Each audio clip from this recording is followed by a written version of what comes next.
인터뷰. 모두를 위한 모두를 향한 모두의 궁금증 훅 인터뷰. 정부에서 정부 조직 개편안 내놨습니다. 여가부 폐지를 비롯해서 여러 얘기 나오는데요. 여야 대치 뜨거운데 야당의 협조를 얻어낼 수 있을지 궁금합니다. 그리고요, 정부 여당이 민생을 위해서 어떤 정책을 펼치는지도 물어보겠습니다. 국민의힘 정책위 의장 성일종 의원님 만나봅니다. 안녕하세요. 예, 안녕하십니까? 네, 바쁘시죠? 네, 많이 바쁩니다. 네, 정책이 매일 쏟아집니다. 그런데 조직 개편안 이렇게 나왔는데 야당에서는 국면 전환용 꼼수다 이렇게 얘기합니다.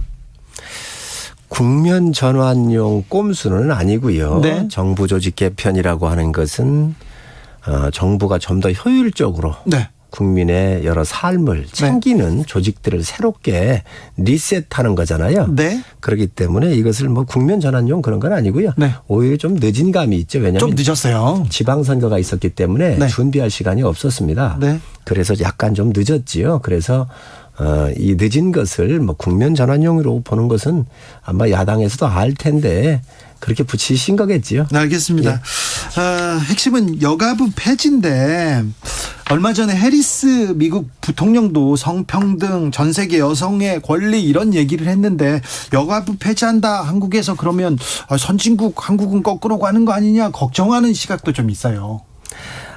정확하게 말씀을 드리면 여가부 폐지라고 하기보다는 여가부에 대한 이관이다 이렇게 저는 말씀을 좀 드리고 싶습니다. 그래서 네. 정부 조직을 새롭게 리셋하는 거예요. 네. 그래서 지금 이 기능이 하나도 없어지는 게 없습니다. 그래요. 예, 그래서 원래 여가부라고 하는 게 복지부가 가지고 있던 거, 노동부가 가지고 있던 것들을 여기 와서 만들었잖아요. 네. 그래서 지금 저희가 추진하는 것은 여가부가 없어지는 건 맞는데 이 기능을 이관을 하고 예를 들어서 인구 문제, 절벽 문제 심각한 게 있잖아요. 예. 그래서 이러한 부분들을 네. 더 추가해서 요 기능을 더 살려가지고 더 시너지 효과가 나도록 하자 이런 거고요. 네. 또 여가부에서 고용 문제를 다루는 게 맞지가 않습니다. 그래요. 그렇습니다. 고용노동부가 있으니까 네. 산업 현장을 알고 지원하는 많은 핵심적인 부서가 고용노동부잖아요. 네. 그렇기 때문에 여성의 고용 문제를 고용노동부로 보내가지고 더 효과를 높이자 이런 측면에서 이관 내지는 새로운 리셋하는 과정이다 이렇게 이해해 주시면 좋을 것 같습니다. 그 권한이나 역할이 사라지는 건 아니다. 이관해서 리셋한다 이렇게 말씀하셨는데 일단 장관이 이렇게 차관급이나 본부장급으로 격하할 거고요. 얼마 전에 신당역에서 스토킹 사건이 있었잖아요. 큰 논란이 있는데 이런 범죄 생기면 어떻게 할 겁니까? 어떻게 대처할 겁니까? 이렇게 물음이 바로 뒤따릅니다. 그렇습니다. 그게 여가부에서 그 기능을 수행할 수가 없는 거거든요. 그래요? 그렇습니다. 여가부가 안 하면 어디 누가 합니까? 경찰이나 검찰들이 할 일이에요. 네. 그렇기 때문에 네. 그러한 것을 상시 협조 체제를 당정 협의를 해가지고 법을 좀 바꾸고 늘 상시적인 협조 체제로 또 전담 기구를 만들자 한 게 경찰청 내에 그 기능을 만들고 네. 또 스토킹 같은 경우에 약 한 3,000명의 범죄 경력이 있는 범죄라고 해야 할지 모르지만 네. 스토킹 경지 이러한 거에 관련됐던 사람들이 전국에 한 3,000명 정도가 있거든요. 네. 이분들 다 전수조사를 하자 그랬어요. 여가부가 할 수 있습니까? 아니죠. 그래서 경찰청이 하는 거예요. 그래서 전담 기구를 두고 네. 또 이에 대한 대처하는 전문 인력에 대한 교육을 더 좀 강화하고 전문성 있는 사람을 좀 뽑자 이렇게 이제 당정 협의가 됐던 것들이지요. 예. 그래서 여가부하고는 전혀 관련이 없는 것들입니다. 네. 알겠습니다. 아무튼 여가부가 폐지되지만 그 권한들과 뭐 일들은 다른 데로 갈 것이다. 또 유기적으로 잘할 거다고 얘기하시는데, 네.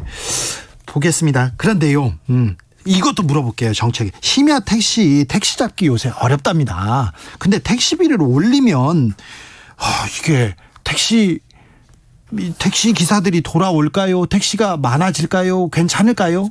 대란을 막을 수 있습니까? 참 어려운 문제입니다. 산업이 변화하면서 또 개인 택시나 이런 운행하시는 많은 기사님들이 연세가 좀 높아지면서 네. 구조적으로 온 문제가 첫 번째 있습니다. 그러나 그런 구조적인 문제가 있다 그래서 그냥 놓을 수는 없는 거잖아요. 네. 선제적으로 좀 해야 될 텐데 네. 지금 문제는 뭐냐면 이제 택시가 개인 택시들이 계시고 또 법인 택시가 있잖아요. 네. 그런데 법인에 있었던 많은 분들이 배달이나 그렇죠. 또 그만두셨어요. 택배 쪽으로 많이 이동을 하셨어요. 급여 차이가 있기 때문에. 네. 그리고 개인 택시는 또 연세가 많이 좀 드신 분들이 계시다가 보니까 네. 심야 쪽에 10시부터 한 3시 정도 사이에 일하러 나오지를 안 하고 계십니다. 예. 그래서 이 부분을 우리가 어떻게든 간에 네. 좀 균형을 못 맞추더라도 어느 정도 좀 비슷하게 따라는 가져야 되겠다. 이래서 네. 심야에 10시부터 3시까지의 네. 콜비를 네. 저희가 좀 올려드린 겁니다. 네. 그래서 그걸 좀 올려드린 거고요. 그러면은 하루에 한 10회 정도 콜을 받으시거든요. 네. 그래서 그러한 부분들을 좀 이렇게 보충하고 있고 여러 정책을 내놓게 된 것이죠. 의장님, 그런데요, 택시비를 올리면 이게 택시비가 그 기사님들한테 가면 기사님들이 돌아올 텐데 주로 사장님들이 산학금 올려가지고 더 택시 기사님들은 아무런 혜택도 받지 못했다. 그전에는 택시비 올렸을 때 그런 얘기가 나왔잖아요. 이번에는 그거 걱정 안 해도 됩니까? 이 부분을 좀 말씀을 좀 드려봐야 될 것 같아요. 택시비를 올리는 것은 지방정부가 합니다. 네. 근데 콜비는 중앙정부가 하게 돼 있습니다. 예. 그래서 이번에 한 것은 콜비를 네. 저희가 중앙정부 차원에서 당정협의회에서 올린 거고요. 네. 택시 기본요금이라든가 심야에 대한 할증에서 올리는 거는 서울시에서 하게 되거나 네. 또 경기도에서 하게 되거나 그렇게 한다는 말씀을 제가 드리고요. 콜비를 올리면 그건 기사님한테 갑니까? 그렇습니다. 그 100% 다 가는 건 아니고요. 네.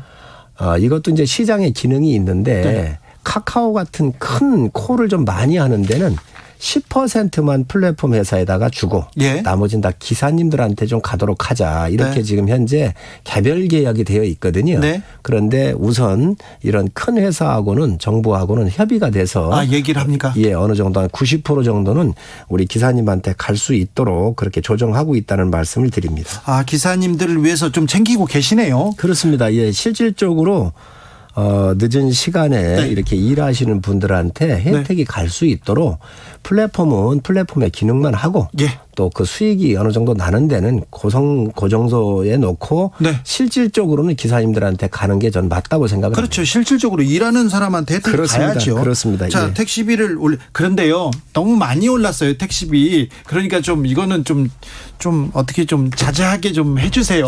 그래서 심야에 올빼미 버스라든지 여러 네. 가지 대책을 또 추가적으로 검토해서 지금 내놓고 있습니다. 알겠습니다. 예. 네. 의장님만 믿겠습니다. 최선을 다하겠습니다. 네. 국감으로 좀 가볼까요? 국감이 열렸는데 조금 이곳저곳에서 좀 파행이 좀 있습니다. 그런데요, 파행을 떠나서 열리자마자 대통령의 비속어 논란 아직도 계속되는데 이 논란 좀 잠재워 주십시오. 비속어 논란이 하는데 사실 이제 외교 참사라고 하는 시각에서 바라보는 거를 여당은 수용할 수가 없잖아요. 네. 어디가 외교 참사인가. 아니 외교를 했는데 자. 비속어 논란에 다 붙였잖아요. 비속어 논란이라고 하는 것도 그렇습니다. 예. 지금 이제 두 가지 외교 참사냐 아니냐. 네. 그리고 언론에서 이것을 어떻게 보도했느냐. 최초 보도자가 잘한 거냐 못한 거냐. 이 문제에 대한 여당의 시각이 있고 예. 야당의 시각은 대통령이 왜 비속어를 썼느냐 이 시각적 차이가 있는 것 같아요. 예. 자, 비속어에 대한 썼느냐 안 썼느냐 이 문제가 나오는데 저도 그 부분에 대해서는 뭐 어쨌든 국민 정서나 여러 가지로 봤었을 때에 사적 공간에서 하신 말씀이잖아요. 그리고 시중에서 쓰시더는 뭐 XX 팔려 이런 말씀을 하신 건데 네, 좀 부적절하네요. 그런 부분들에 대해서 지적을 한다고 그러면 네. 좋습니다. 그러나 이 대한민국의 공공방송이 공영방송이 네. 이거 확인도 안 해놓고 전문가마다 다 틀린 이야기 아닙니까? 그런데 그거를 자막을 조작을 해가지고 내보냈거나 또 그거를 국무성이나 백악관에 보내가지고 대한민국 대통령이 자기들이 판단한 대로 이렇게 했다는데 너희 의견은 뭐냐 하고 묻는 거라든지 네. 이런 것들이 외교 참사인 거지요. 지금 언론 참사가 오히려 외교 참사가 아니라 언론 참사가 난 거 아니겠습니까? 외교 참사를 만든 겁니까? 언론 참사인 거지요. 언론 참사요? 그렇습니다.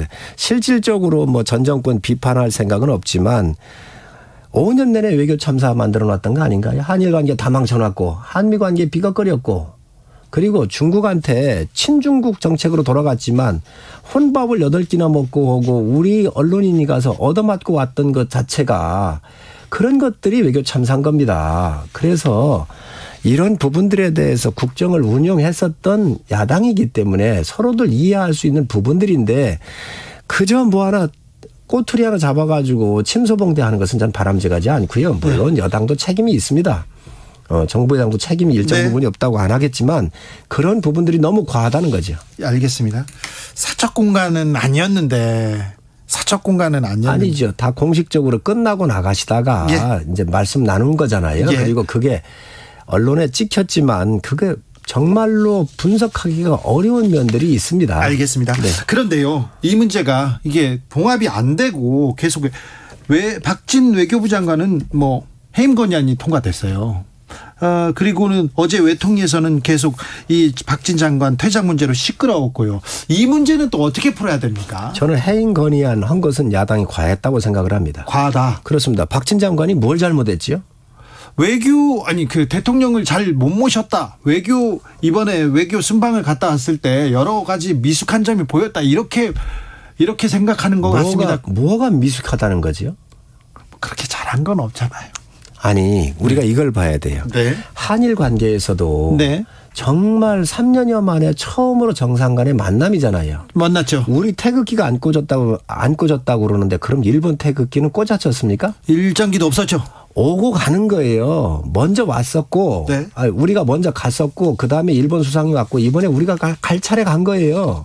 그렇습니까? 그렇습니다. 그리 한 거예요. 그리고 한미 관계에서도 오늘 미국에서 그 레타가 왔다 그래요. 네네. 자, 그래서 한국에서 우려하는 이 인플레 감축 법안 같은 경우 충분히 다 알고 있고 검토하는 것 같아요. 그런 레타가 왔다고 그러는데 아니 그런 대통령의 48초를 만나더라도 실무자끼리 이러이런 얘기할 겁니다라고 사전에다 조율한 거예요.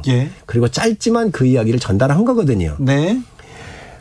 최선을 다해서 하고 있는데 그저 그거를 무조건 뭐가 잘못됐다고 자꾸 이렇게 깎아내리는 것은 국가적으로도 부적절을 하고 전 바람직하지 않다고 생각을 해요. 네, 바이든 미국 대통령이 윤 대통령에게 친서를 보냈습니다. 열린 마음으로 인플레이션법 협의하겠다는 그런 친서를 보냈습니다. 그런데요, 그 민주당에서 해임 건의안, 장관 해임 건의안 이렇게 던집니다. 근데 이걸 또 풀어야 하지 않습니까? 정치적으로. 야당을 어떻게 설득하실 건지요? 설득할 방법이 지금 뭐 없잖아요. 지금 완전히 여야가 아주 극한 상황으로 치닫고 있어서 이게 극한 상황이기 때문에 야당이 이걸 이렇게 내면 안 돼. 이거 내놓고 여야가 협상 시간을 가졌어야 되는데 협상하면서 민주당이 전혀 움직이지를 않은 거예요.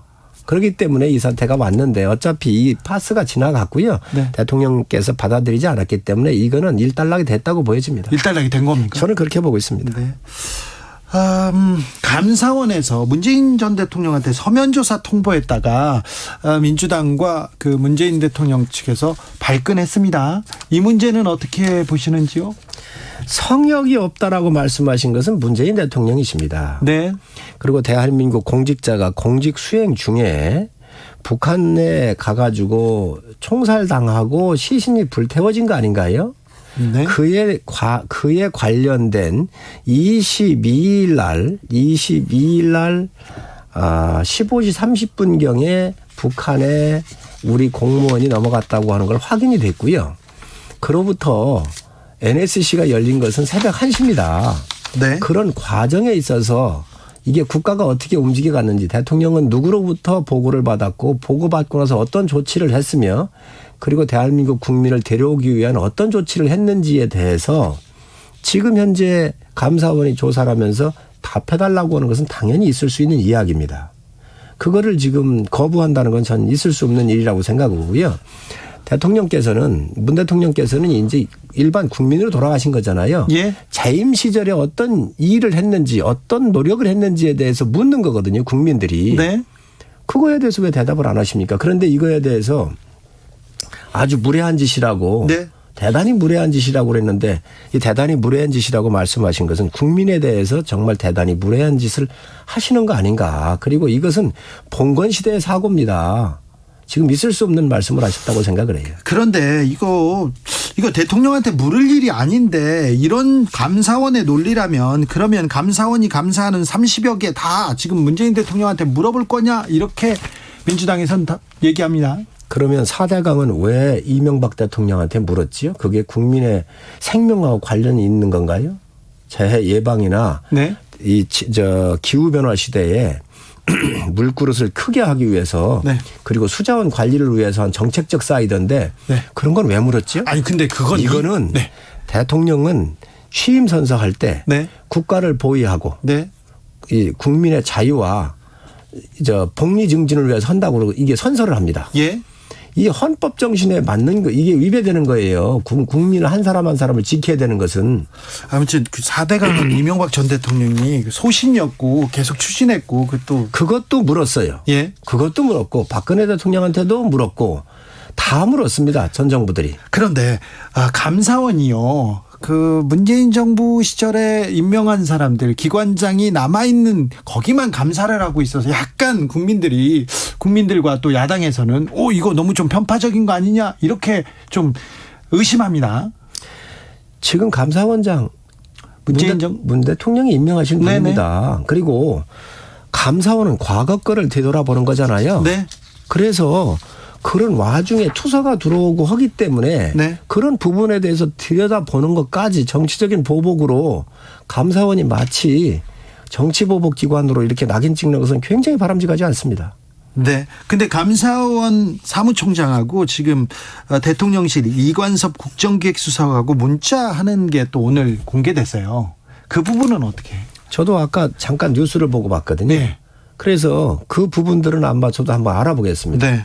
그래도 아무튼 감사원이 대통령실에 막 보고하고 언론에 어떻게 좀 보고라고 하기보다는 네. 뭐 개인적 측면에서 그거 이런 얘기인데 뭔 내용입니까? 이렇게 물어볼 수 있죠. 개인적으로. 저도 간혹 네. 그리고 물어봅니다. 그래도 지금 감사원이 대통령실과 문자했다 개인적으로라도 이건 부적절한 거 아닙니까? 그러면 아는 사이에 궁금한 거 다 끊으라는 얘기인가요? 아니 그런 건 아니지만요. 대신 그 안에 비밀스럽게 무슨 공작이 있었거나 네. 내통하는 게 있었다고 한다면 그건 안 되죠. 굉장히 문제가 있습니다. 감사원하고 그러나 네. 일상적인 측면에서 묻고 네. 그 흐름에 대해서 물어보는 거 언론에 나오는 거 이게 뭡니까라고 물어볼 수 있는 것까지 네. 그 대한민국 정부라고 하는 것은 유기체로 함께 돌아가잖아요. 예. 법원에는 안 물어볼 수 있습니까? 알겠습니다. 아니, 언론에는 안 물어봅니까? 그래도 아무튼 네. 국방위원이니까 하나만 물어볼게요. 정책위 의장이시고 정책들도 다 물어볼 게 너무 많습니다. 이것도 하나만 물어볼게요. 일본 자위대가 한미연합훈련에 이렇게 합류해가지고 독도 주변에 와서 훈련한 거 이건 어떻게 봐야 됩니까? 정말 부적절한 걸 잘못한 겁니다. 어제 제가 얘기를 했는데 네. 안규백 의원님 같은 경우는 국방위원장까지 하셨잖아요. 예. 국방위 오래 계셨죠? 한미일 잠수함들이 훈련할 때는 신호음을 포착된다든지 네. 여러 가지 위치가 확인되면 군사적 기밀이에요. 이거 얘기하면 안 되는 거예요. 그리고 이 장소는요. 네. 대한 해협 수역이 아닙니다. 외국 모든 군함들이 왔다 갔다 하는 그 구역에 일본 쪽으로 훨씬 더 가깝습니다. 독도 근해가 아니고요. 그렇습니다. 독도로부터 180km가 떨어져 있는 데고요. 그다음에 일본은 130km인가 그래요. 그래서 그 모든 나라들이 아무 군함이고 왔다 갔다 하는 그 권역에 가가지고 했는데 우리한테는 이 잠수함을 추적하는 초계기가 17대밖에 없어요. 예. 일본에 많다면서요. 일본은 100여 대가 돼요. 예. 그렇기 때문에 북한의 이런 핵 위협이나 여러 가지가 있기 때문에 이러한 것들을 하는 게 국가 안보에 상당히 도움이 저는 된다고 봐요. 그런데 이런 것들을 발표하는 것은 지극히 잘못된 일입니다. 독도 근해가 아니다. 독도에서 훈련하는 건 안 되죠. 그렇습니다. 저희 근해가 아니고요. 네. 벗어나 가지고 국제적으로 다 다닐 수 있는 그 권역에서 한 겁니다. 네, 알겠습니다. BTS 병역 특례는 정치권에서 얘기를 안 했으면 좋겠는데 계속 정치권에서 얘기가 나오는데요.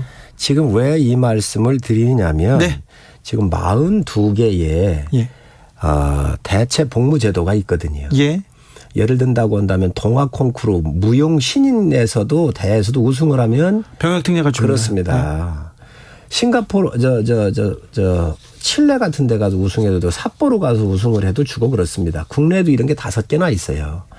그런데 지금 현재 BTS 같은 경우는 그러한 기준이 안 빠져 있는데 네. 대중 42개 문화는 빠져 있는데 대중문화야말로 세계 문화를 주도하고 있는 메인스트림이잖아요. 네.